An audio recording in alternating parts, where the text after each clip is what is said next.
Halo guys, di video kali ini kita akan merangkum alur cerita film action yang berjudul Live.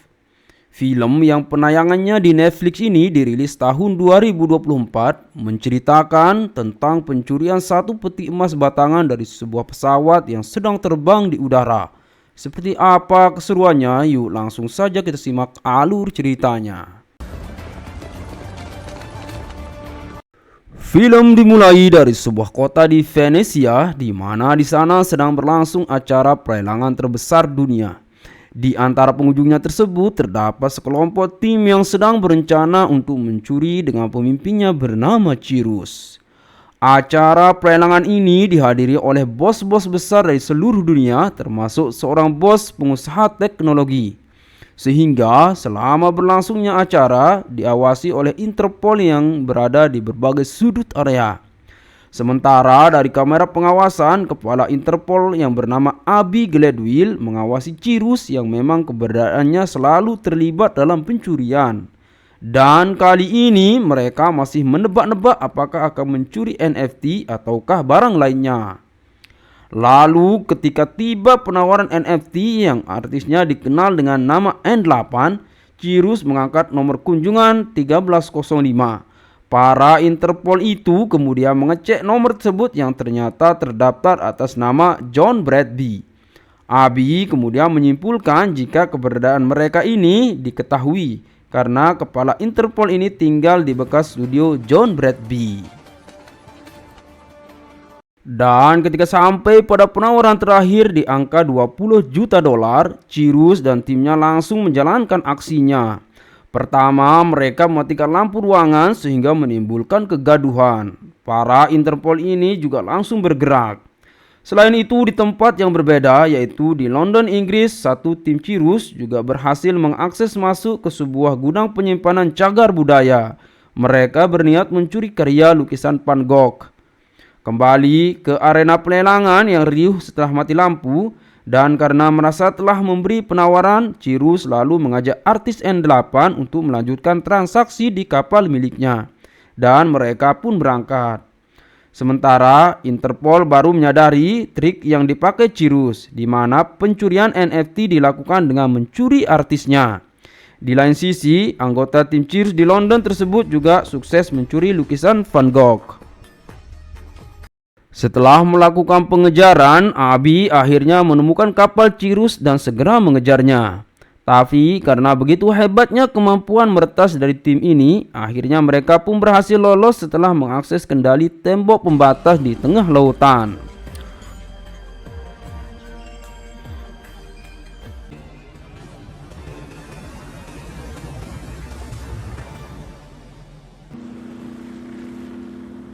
Untuk diketahui, tim Cyrus ini terdiri dari yang pertama Cyrus selaku bos, Camilla dengan profesi pilot, Misun sebagai peretas, Magnus dengan kemampuan membobol berangkas, dan Luke seorang insinyur.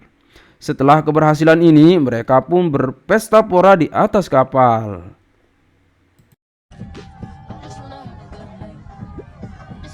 Para Interpol itu selanjutnya mengecek ulang kejadian di ruangan lelang, di mana mereka hanya menemukan rekaman yang dicurigai berdurasi 30 detik. Mereka mendapati seorang penawar yang pura-pura pincang dengan nomor peserta 1099 dan memutuskan untuk mencarinya. Sementara berita tentang hilangnya artis N8 pun tersebar di negara Amerika. Di tengah situasi berita yang beredar itu, barulah kemudian Cyrus and the Gang menjelaskan kepada artis N8 kalau ini pertama kali mencuri NFT. Dan transaksi yang dilakukan itu duitnya berasal dari penjualan lukisan Van Gogh di pasar gelap seharga 20 juta dolar. Terinspirasi dari kisah lukisan Mona Lisa yang harganya melejit setelah adanya bumbu cerita yang aneh di baliknya, penculikan yang mereka lakukan ini ternyata hanyalah trik Cyrus untuk menaikkan harga NFT yang dengan memanfaatkan berita hilangnya N8. Di mana setelah hilangnya N8 membuat NFT memiliki cerita heboh sehingga mendapatkan pemberitaan yang hebat, sehingga menjadikan nilai harganya di pasar global semakin tinggi, bahkan mampu menyentuh angka 89 juta dolar. sangat jauh dari harga normal. Menyimak penjelasan tersebut, N8 mulai paham dan sangat kagum, apalagi setelah kesepakatan untuk membagi hasil jualnya, di mana tim Cirrus mendapatkan 42 juta dolar, sementara N8 memperoleh 20 juta dolar. Mereka pun menutup kebahagiaan itu dengan bersulang ria. Namun di tempat yang berbeda, satu anggota Cirrus bernama Denton tertangkap Interpol yang sedang diinterogasi oleh Abi. Abi mengetahui beberapa datanya, termasuk pertemanannya dengan Cirrus serta aktivitas penipuan yang kerap kali mereka lakukan. Namun di tengah interogasi itu, sebuah paketan untuk Abi tiba, dan setelah dibuka isinya ternyata fotonya bersama Cirrus dengan beberapa alamat di sana. Sehingga akhirnya Abi memutuskan untuk kembali ke London dengan membawa Denton. Di kantor pusat Interpol di London, Abi yang juga dikenal dengan panggilan Agen Gladwell dipanggil oleh atasannya bernama Huxley untuk pembahasan sesuatu yang sangat rahasia, di mana Huxley berniat menggunakan Cirrus untuk sebuah misi pembajakan. Awalnya Abi menolak keras, tetapi karena itu adalah perintah, maka dia pun tidak punya pilihan selain mengikutinya. Dalam pertemuannya itu, Huxley menjelaskan tentang seseorang bernama Lars Jorgensen yang merupakan seorang pembisnis yang hanya tahu untung tanpa memperdulikan nyawa orang lain, di mana Huxley telah bertahun-tahun berusaha menangkapnya tetapi belum memiliki petunjuk yang kuat, kecuali setelah berhasil menangkap salah satu anggota Jorgensen bernama Arthur Tigu. Dari Tigu, Huxley mendapatkan informasi jika Jorgensen saat ini sedang berkomunikasi dengan kelompok peretas Leviathan. Mereka berencana melakukan penyerangan lewat perairan, baik itu utilitas maupun bendungan, sehingga bisa menimbulkan jutaan kematian, di mana Leviathan ini ingin dibayar menggunakan emas yang jumlahnya $500 miliar emas. Jorgensen akan memindahkan emas tersebut dari London ke Zurich dalam 17 hari lagi. Pada rencana pembajakan itulah Huxley ingin melibatkan Cirrus.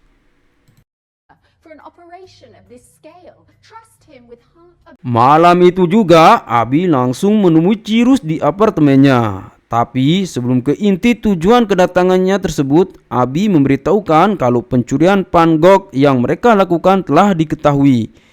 Itulah yang kemudian digunakan untuk mengancam Cirrus ketika menolak ajakan untuk melakukan pencurian emas milik Jorgensen itu. Dan jika bersedia, maka semua catatan kejahatan yang dia dan timnya lakukan akan dibersihkan baik dulu dan sekarang. Cirrus menerima tawaran tersebut dengan satu syarat, Abi harus ikut dalam misi ini. Karena itu, Cirrus berpikir bahwa kalau ada anggota Interpol yang terlibat, kemudian misi ini gagal, mereka tidak akan ditinggalkan. Keesokan harinya, Cirrus, Abi dan seluruh tim berkumpul. Meski awalnya sebagian dari mereka menolak karena keterlibatan Interpol, tapi karena tawaran kepada mereka yang akan dibebaskan setelah ketahuan mencuri Van Gogh, akhirnya misi ini pun mereka terima. Abi lalu menjelaskan kepada semuanya terkait Jorgensen yang 17 hari lagi akan memindahkan emas batangan senilai $500 miliar itu dari Bank London ke Zurich, di mana emas tersebut akan dikemas dalam peti yang beratnya sampai 10 ton, yang kemudian akan dikirim menggunakan truk dengan pengawalan ketat. Selanjutnya akan dimuat ke sebuah pesawat penumpang Skyways menuju Zurich. Maka rencananya di antara Bank London dan landasan pacu di Zurich, emas tersebut harus hilang. Setelah mempertimbangkannya, semuanya pun bersiap. Dan di tempat yang berbeda, yakni di Irlandia Utara di sebuah gunung terpencil, Arthur Tigu tengah diikat oleh salah satu orang kepercayaan Jorgensen bernama Cormac. Dia menghukum Arthur karena membocorkan informasi ke Interpol. Di tempat itulah Cormac juga membunuh Arthur dengan sadis. Kembali ke apartemen Cirrus, di sana mereka sedang membahas cara untuk melakukan pencurian tersebut. Cirrus memiliki rencana untuk membajak pesawat yang akan mengangkut emas itu. Agar dapat mengambil pesawat, maka mereka harus memasukkannya terlebih dahulu dan hanya memerlukan jet pribadi. Hal itu bisa dilakukan jika pesawat cukup dekat sehingga dapat menukar sinyal radar pesawat. Misun lalu mengecek pemilik jet pribadi yang bisa digunakan. Setelah beberapa pilihan, akhirnya mereka menemukan jet yang cocok yang sesuai dengan ukuran jet yang dibutuhkan. Ternyata orang itu adalah bos teknologi yang pernah Cirus lihat di tempat acara pelelangan beberapa waktu lalu. Cirus dan timnya langsung menemui bos teknologi itu dan menyampaikan tujuannya. Mereka kemudian mengecek seluruh bagian jet dengan segala fitur teknologi yang ada di dalamnya. Salah satu di antaranya yaitu kemampuan menuliskan apapun di badan jet yang dapat dibaca semua orang. Sebuah jet pribadi yang cukup canggih. Jet itu kemudian dibawa ke hanggar milik Interpol. Di sana mereka akan memodifikasi supaya jet tersebut tidak terlihat oleh radar, yang nantinya akan didekatkan ke pesawat A380 yang membawa emas milik Jorgensen untuk bertukar sinyal sehingga dapat membuka berangkas pada ketinggian 9.000 meter. Magnuslah yang bertugas untuk mendesain laser sebagai alat untuk membobol berangkas. Lalu karena tidak mampu untuk membobol teknologi kontrol lalu lintas pesawat A380 pada ketinggian 1.100 meter, maka langkah yang mereka lakukan yaitu harus meretas orangnya. Sehingga Abi pun menemui sahabat lamanya bernama Harry di Brussels. Mereka lalu bertemu di sebuah shop kopi, di mana Abi kemudian menjelaskan tujuannya, yaitu untuk membantunya mengontrol lalu lintas udara agar bisa berkomunikasi dengan pilot tanpa gangguan. Awalnya Harry menolak, tapi kemudian tergiur oleh tawaran Cirus yang bersedia membayarnya dengan $1 juta. Dan dalam pertemuan mereka itu, tiba-tiba Huxley menelpon untuk segera bertemu.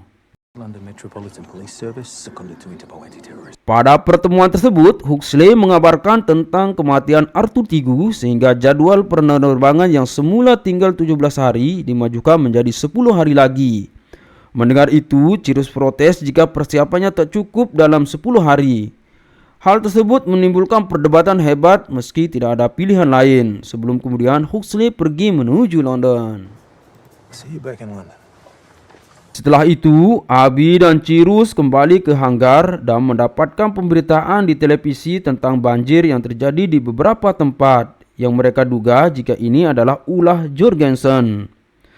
Sementara di tempat yang berbeda, Jorgensen berkomunikasi dengan kelompok peretas Leviathan. Dia menyampaikan sangat puas dengan uji coba yang ditunjukkan terkait dengan rekayasa bencana alam yang dibuatnya. Selanjutnya, Leviathan menyuruhnya untuk segera menyiapkan emas sebagai bayarannya.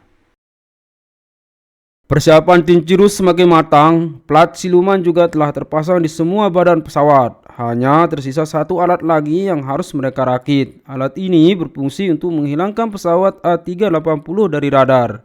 Alat itu nantinya akan mereka pasang di dalam kabin pesawat A380. Akhirnya seluruh persiapan telah selesai dan aksi pencurian emas terbesar akan segera dimulai. Bandara Heathrow, London. Semua tim satu persatu bergerak mengambil posisinya masing-masing. Di dalam pesawat A380, beberapa anak buah Jorgensen juga terus memantau keamanan, menjaga emas yang sedang mereka bawa. Tetapi ketika Cirus mengecek kesiapan tim, ternyata Luke tidak datang. Ketidakhadiran Luke ini memaksa alat pelacak sinyal harus diletakkan lebih dekat ke kokpilot dengan jarak 9 meter karena tugas Luke tadinya untuk membawa alat penguat sinyal. Strategi pun harus diubah. Abi mengambil tugas tersebut yaitu meletakkan alat pelacak sinyal ke dalam toilet yang dekat dengan kokpilot. Sementara dari hanggar Interpol, jet yang telah sempurna dimodifikasi itu mulai lepas landas untuk mendekati pesawat A380. Dan Abi mulai beraksi untuk memasang alat pelacak sinyal di dalam toilet kabin A380. Bersamaan dengan itu, jet rakitan juga berhasil mendekat tepat di bawah pesawat. Sementara Harry juga sukses mengelabui persinyalan di kontrol lalu lintas udara, sehingga semua rencana awal telah berjalan dengan sukses. Selanjutnya, Harry memanipulasi keadaan dengan mengarahkan pilot pesawat tersebut untuk mendarat di landasan pacu Charlie Delta Foxtrot di Cortina karena kondisi landasan pacu di Zurich sedang mengalami cuaca ekstrim. Pesan itu langsung diterima oleh pilot A380. Set course to Cortina. Sebagai pengalihan sinyal supaya seolah-olah pesawat A380 seperti tetap berada di jalur menuju Zurich, drone pun dikeluarkan dari jet rakitan dan aksi berikutnya terjadi. Setelah pilot mengumumkan jika pesawat akan turun di Cortina, seluruh anak buah Jorgensen segera bergerak dengan penuh kecurigaan. Dan dalam waktu yang sangat singkat itu, Magnus mulai membobol brankas tempat menyimpan emas. Sementara anak buah Jorgensen dengan kewaspadaan bergerak menuju keberadaan emas yang dibawanya. Dan salah satu di antaranya ingin memaksa supaya tetap mendarat di Zurich dengan menyandra salah satu pramugari. Tetapi situasi pesawat yang oleng memberi kesempatan kepada Cyrus untuk membantu sambil mengulur waktu agar Magnus dapat menyelesaikan tugasnya. Terjadilah keributan di dalam pesawat. Cyrus dan Abi mampu melumpuhkan dua dari anak buah Jorgensen dan mereka segera bergerak menuju Magnus. Tak lama kemudian, akhirnya Magnus berhasil membobol brankas. Sementara pesawat A380 juga telah mendarat darurat di landasan pacu dengan kondisi aman meski sayap pesawat menghantam tumpukan salju. Menyusul, jet rakita mulai mendekat serta mendarat. Namun situasi di dalam pesawat sangat kacau. Anak buah Jorgensen berhasil menangkap Cyrus, Abi dan Magnus. Bersamaan itu, Jorgensen yang panik karena mendapatkan kabar jika yang mendarat di Zurich hanya sebuah drone, menelpon anak buahnya untuk update situasi yang sebenarnya. Anak buah Jorgensen yaitu Cormac lalu mengabarkan apa yang sedang terjadi. Kalau mereka telah berhasil menggagalkan serta menangkap para pencuri yang berniat merampok emasnya. Jorgensen pun memerintahkan supaya emas dan para pencuri itu segera dibawa ke hadapannya. Cormac lalu membawa Cyrus dan Abi bersama Camilla menaiki jet rakitan. Sementara Magnus ditinggalkan bersama salah satu anak buah Jorgensen. Lalu Komandan Huxley yang sedang berada di Cortina mendapatkan berita dari salah satu krunya tentang kejadian di landasan pacu Cortina terkait keberadaan jet pribadi yang membawa dua penumpang yang sayangnya untuk sementara waktu keberadaannya belum diketahui, sehingga Huxley memerintahkan untuk mencari posisi jet tersebut. Di tengah penyanderaan yang terjadi, Camilla berhasil menciptakan kekacauan di dalam jet setelah mendapatkan ide untuk melepaskan lapisan siluman yang menempel di badan jet tersebut, sehingga membuat jet muncul dari radar monitor. Di lain tempat, Magnus juga berhasil kabur dari penjagaan anak buah Jorgensen. Setelah jet muncul dari radar, Huxley mendapatkan kabar jika kemungkinan jet itu akan menuju Italia, di mana Jorgensen memiliki properti di sana. Lalu dengan alasan mencegah teroris, Huxley menghubungi NATO untuk menembak jatuh jet tersebut meski sudah diberitahukan kemungkinan keberadaan agen Abi di dalam jet. Nampaknya Huxley tidak peduli. Di tempat yang berbeda, tepatnya di rumah Jorgensen, rombongan Leviathan mendatangi kediaman Jorgensen untuk menagih emasnya. Yang ternyata mereka mengetahui jika emas yang dijanjikan tidak mendarat di Zurich.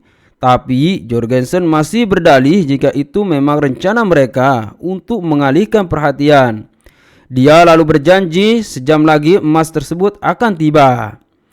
Leviathan ini nyatanya bukanlah kelompok yang gampang percaya terhadap janji manis.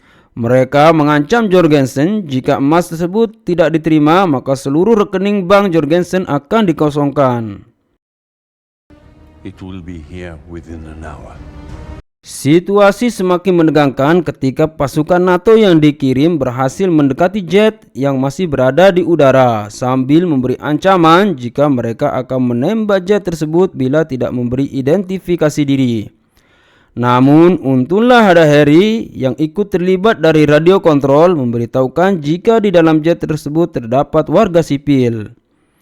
Meski sudah dilaporkan ada warga sipil di dalam jet, Huxley tetap memerintahkan untuk dilakukan penembakan dengan alasan emas yang dibawa di dalam jet tidak boleh jatuh ke pangkuan Leviathan karena sangat berbahaya untuk keamanan. Hingga menyisakan waktu beberapa detik lagi sebelum NATO melepaskan tembakan, Cyrus menyerang anak buah Jorgensen, sementara Abby dengan cepat menulis pemberitahuan dari badan jet jika di dalam jet terdapat warga sipil yang disandra. Cara tersebut berhasil mengurungkan penembakan dan semua pasukan NATO diperintah untuk mundur. Repeat, standing down and breaking off.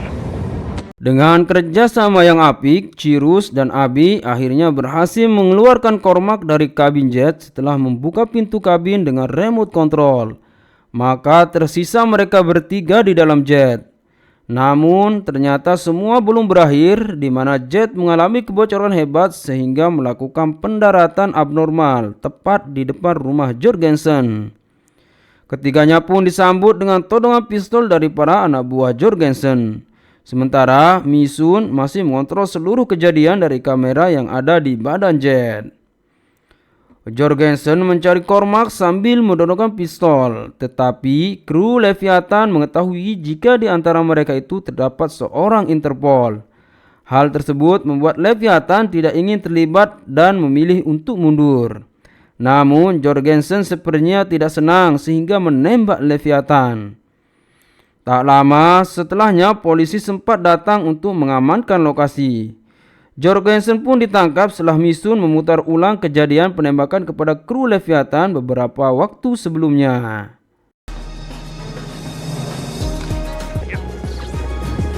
Komandan Huxley juga tiba di lokasi dengan helikopternya. Stefano pada kesempatan itu menceritakan kepada Abby jika Huxley yang memerintahkan penembakan. Abby yang kesal pun menghantam wajah Huxley kemudian meninggalkannya dan pergi bersama Cyrus dan Camilla melewati lautan. Dan beberapa minggu kemudian terlihat Cyrus dan Abby sedang melakukan perjalanan. Di momen itu Cyrus menceritakan kepada Abby fakta sebenarnya yang mereka lakukan. Jika sesungguhnya mereka mencuri emasnya. Di mana ketika Abby dan Cyrus menuju Brussels tanpa sepengetahuan Abby, mereka mengubah rencana.